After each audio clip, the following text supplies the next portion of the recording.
మార్కాపురం పట్టణంలో జరుగుతున్న శ్రీ లక్ష్మీ చెన్నకేశవ స్వామి బ్రహ్మోత్సవాల సందర్భంగా ఈ నెల 11న నిర్వహించనున్న రథోత్సవం నేపథ్యంలో పట్టణంలో భారీగా ట్రాఫిక్ రద్దీ ఏర్పడే అవకాశం ఉందని సీఐ సుబ్బారావు తెలిపారు. వివిధ స్వచ్ఛంద సంస్థలు, ధార్మిక సంస్థలు, రాజకీయ పార్టీలు ఏర్పాటు చేస్తున్న ఎలక్ట్రికల్ ప్రభాలు, సాంస్కృతిక కార్యక్రమాలు, రియాల్సెస్ కారణంగా ప్రధాన రహదారులపై రద్దీ పెరగనుంది. ఆర్టీసీ అధికారులతో కలిసి ట్రాఫిక్ నియంత్రణకు ప్రత్యేక చర్యలు చేపట్టినట్లు సీఐ సుబ్బారావు తెలిపారు. అందరికీ నమస్కారం.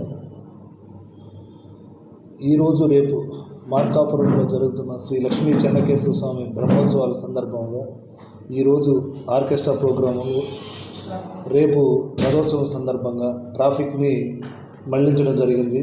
దీనిని ప్రజలందరూ గమనించవలసిందిగా కోరుచున్నాము. ఈరోజు ఏదైతే తర్లుపాడు రోడ్లో నుంచి వచ్చే ట్రాఫిక్ కానీ, మరియు ఖమ్మం బస్టాండ్ వైపు నుంచి వచ్చే ట్రాఫిక్ కానీ, మరియు ఈ estate Y junction market yard నుంచి వచ్చే ట్రాఫిక్ కానీ అన్నీ కూడా ఎస్టేట్ వై జంక్షన్ నుంచి, ఎస్టేట్ దగ్గర నుంచి చెరువు కట్ట మీదుగా మార్కాపురం బస్ డిపోకి మళ్లించడం జరిగింది. దీనిని ప్రజలందరూ గమనించవలసిందిగా కోరుచున్నాము. ఈరోజు సాయంత్రం 5 గంటల నుంచి ఈ యొక్క ట్రాఫిక్, టూ వీలర్లు కానీ, ఆటోలు కానీ ఇవి కూడా రాకుండా ట్రాఫిక్ని మన చెరువు కట్ట మీదుగా మళ్లించడం జరుగుతుంది. దీనిని ప్రజలందరూ గమనించి ఏమైనా మార్కాపురం టౌన్లోకి రావటకు ఎస్టేట్ మీదుగా, చెరువు కట్ట మీదుగా టౌన్లోకి వెళ్ళవలసిందిగా కోరుచున్నాము. అదేవిధంగా రేపు కూడా రథోత్సవం సందర్భముగా సాయంత్రం 2 గంటల నుంచి ఇదే విధంగా ట్రాఫిక్ని మళ్లించడం జరుగుతుంది.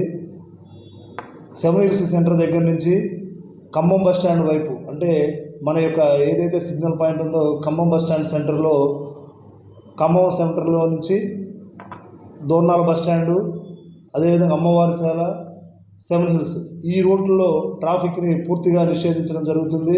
ఎటువంటి టూ వీలర్లు కానీ, ఆటోలు కానీ రాకుండా బ్యారికేడ్స్ పెట్టి ఎవరైనా ట్రాఫిక్ని వెళ్ళాలనుకుంటే టువర్డ్స్ నెల్లూరు బస్ స్టాండ్, మన దోర్నాల బస్ స్టాండ్ వైపు వెళ్ళాలంటే నెహ్రూ బజార్ మీదుగా సప్తగిరి లాడ్జ్ మీదుగా వచ్చేసి అటు వెళ్ళవలసిందిగా కోరుచున్నాము.